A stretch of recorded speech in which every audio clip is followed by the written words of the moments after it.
La France est ouverte à une réforme ambitieuse du franc CFA. Phrase prononcée cet après-midi par le ministre français de l'économie, Bruno Le Maire. C'était juste après la réunion avec les ministres des Finances et gouverneurs des pays de la zone franc CFA.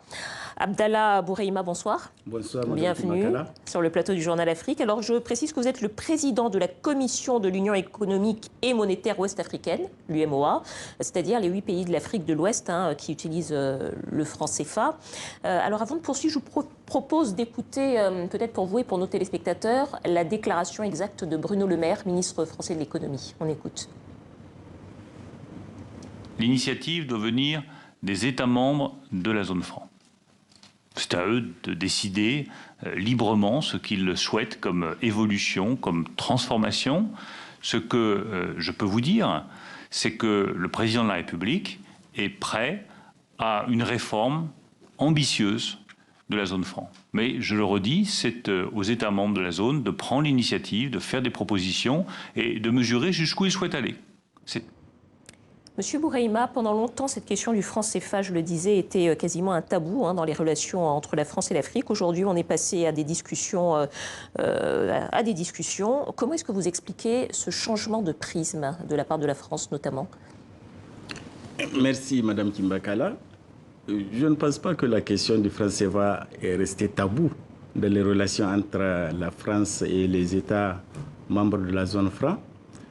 Mais avant de répondre à cette question, je voudrais d'abord rappeler qu'au niveau de l'UMOA, le 10 avril 2017, la conférence des chefs d'État et de gouvernement de notre Union a pris d'importantes décisions après avoir fait le bilan de 2 décennies dans la marche de notre Union. Il s'agit de tracer un nouveau cap dans l'évolution de l'Union et de veiller à ce que les objectifs du traité, qui sont des objectifs très importants allant de la construction du marché commun à la convergence des économies, à l'harmonisation des législations nationales et aussi aux questions monétaires. Donc, tous ces objectifs puissent être atteints dans de meilleures conditions. Alors, on va revenir, on va parler bien évidemment sur les critères de convergence et sur les objectifs fixés par l'Union monétaire ouest-africaine. Peut-être avant de poursuivre ce débat qui est assez technique, un petit rappel sur les caractéristiques du franc CFA. On peut dire que c'est une monnaie commune, utilisée par 15 pays en Afrique centrale et de l'Ouest et aussi aux Comores, caractérisée par une parité fixe avec l'euro, par le libre transfert, c'est-à-dire que des capitaux CFA peuvent être placés légalement en zone euro, caractérisé aussi par la convertibilité illimitée et automatique, donc, parce qu'on est sûr d'avoir suffisamment de francs CFA en réserve, précisément grâce à ces réserves de change qui sont centralisées à 50% au Trésor français. Donc c'est tout ça qui garantit la stabilité de cette monnaie. Alors le possible successeur du franc CFA, puisqu'on parle aujourd'hui de l'ECO, monnaie unique, qui pourrait voir le jour qui devrait voir le jour en 2020, l'année prochaine. Vous disiez, il y a des critères de convergence, on en est où? En ce qui concerne les critères de convergence, ils sont 6 critères pour entrer dans la zone ECO, Oui. Pour la création de la monnaie ECO.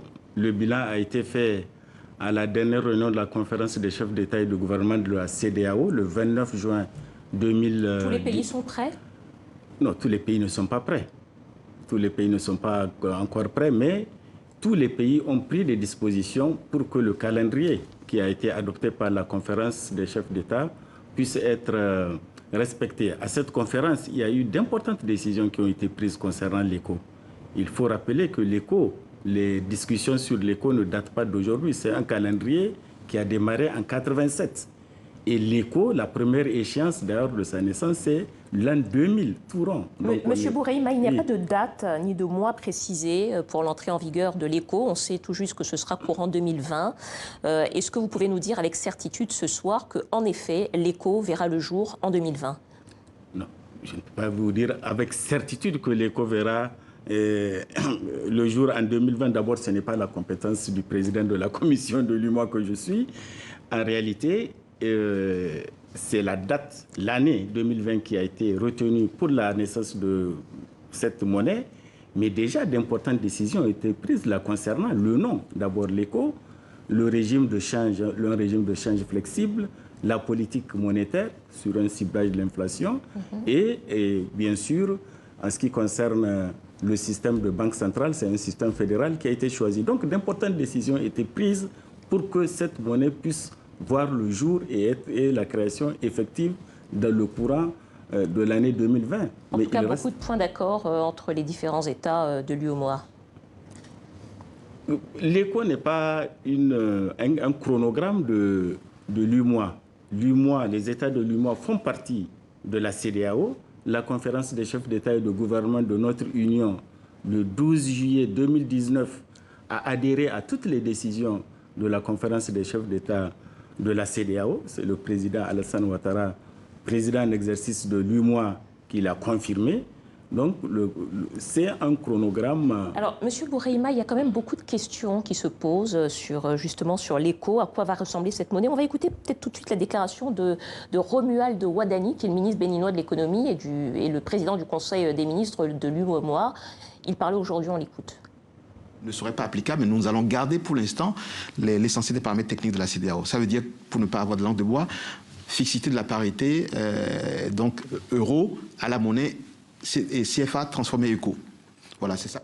La monnaie CFA transformée ECO, toujours avec la parité sur l'euro. Finalement, si on garde la parité avec l'euro, quelle est la différence fondamentalement entre le franc CFA et l'ECO, à part le changement de nom?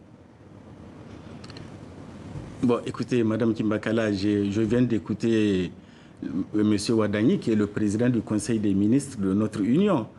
Je n'ai pas de commentaires spécifiques à faire sur sa déclaration, mais ce que je dis, moi, sur le plan officiel, c'est que l'ECO sera une monnaie flexible. C'est ce que les chefs d'État ont décidé le 29 juin 2019. Vous voulez dire qu'il n'y aura pas de parité fixe avec une monnaie étrangère, l'euro? Ce n'est pas encore une déclaration officielle, en tout cas.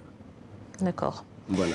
Alors, est-ce qu'il y aura un panier de devises? À quoi est-ce que cette monnaie ou pourrait être arrimée? Aujourd'hui, elle est arrimée à l'euro, que certains décrivent comme une monnaie trop forte pour les économies africaines. Est-ce que, par exemple, elle pourrait être arrimée à un panier de devises multiples, par exemple la devise chinoise, des devises africaines? Est-ce que ça, c'est quelque chose sur lequel vous vous êtes entendu? Il y a une feuille de route qui est en train d'être examinée par la CEDEAO, les institutions spécialisées de la CEDEAO, à savoir l'Agence monétaire de l'Afrique de l'Ouest, l'IMAO, l'Institut monétaire de l'Afrique de l'Ouest, l'UEMOA également, qui est associé dans cette réflexion. Toutes ces questions que vous posez figurent dans la feuille de route.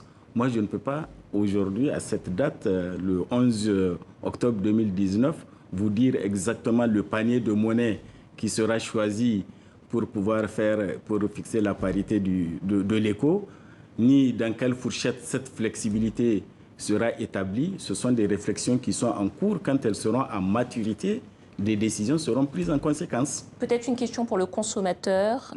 Est-ce que cette nouvelle monnaie servira davantage, ou servira en tout cas les intérêts du consommateur? Est-ce que, concrètement, qu'est-ce que ça pourrait changer pour le consommateur africain? Écoutez, comme toute monnaie commune, elle aura des avantages indéniables.